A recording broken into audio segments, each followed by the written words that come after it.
नमस्कार मित्रों। एक पिता अपनी 4 वर्षीय बेटी मिनी से बहुत प्रेम करता था।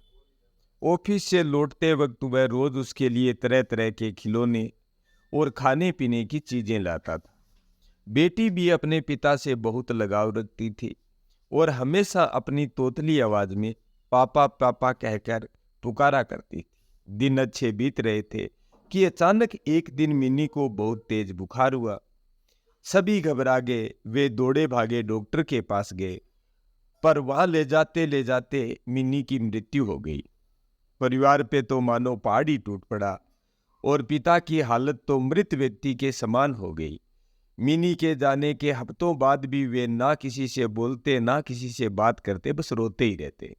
यहाँ तक कि उन्होंने ऑफिस जाना भी छोड़ दिया और घर से निकलना भी बंद कर दिया।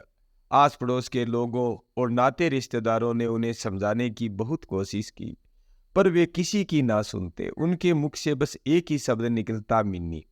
एक दिन ऐसे ही मिन्नी के बारे में सोचते सोचते उनकी आंख लग गई और उन्हें एक स्वप्न आया।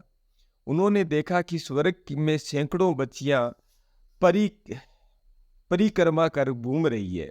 सभी सफेद पोशाकें पहने हुए हैं और हाथ में मोमबत्ती लेकर चल रही है। तभी उन्हें मिन्नी भी दिखाई दी। उसे देखते ही पिता बोले, मिन्नी मेरी प्यारी बच्ची, सभी परियों की मोमबत्तियां जल रही है, पर तुम्हारी बुझी क्यों है? तुम इसे जला क्यों नहीं लेती? मिन्नी बोली, पापा मैं तो बार बार मोमबत्ती जलाती हूँ, पर अब आप इतना रोते हो कि आपके आंसुओं से मेरी मोमबत्ती बुझ जाती है। यह सुनते ही पिता की नींद टूट गई। उन्हें अपनी गलती का एहसास हो गया। वे समझ गए कि उनके इस तरह दुखी रहने से उनकी बेटी भी खुश नहीं रह सकती और वह पुनः सामान्य जीवन की तरफ बढ़ने लगे।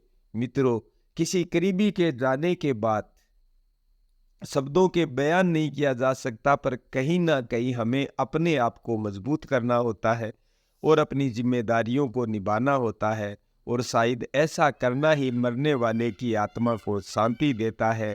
इसमें कोई संदेह नहीं कि जो हमसे प्रेम करते हैं वे हमें खुश भी देखना चाहते हैं अपने जाने के बाद भी। धन्यवाद।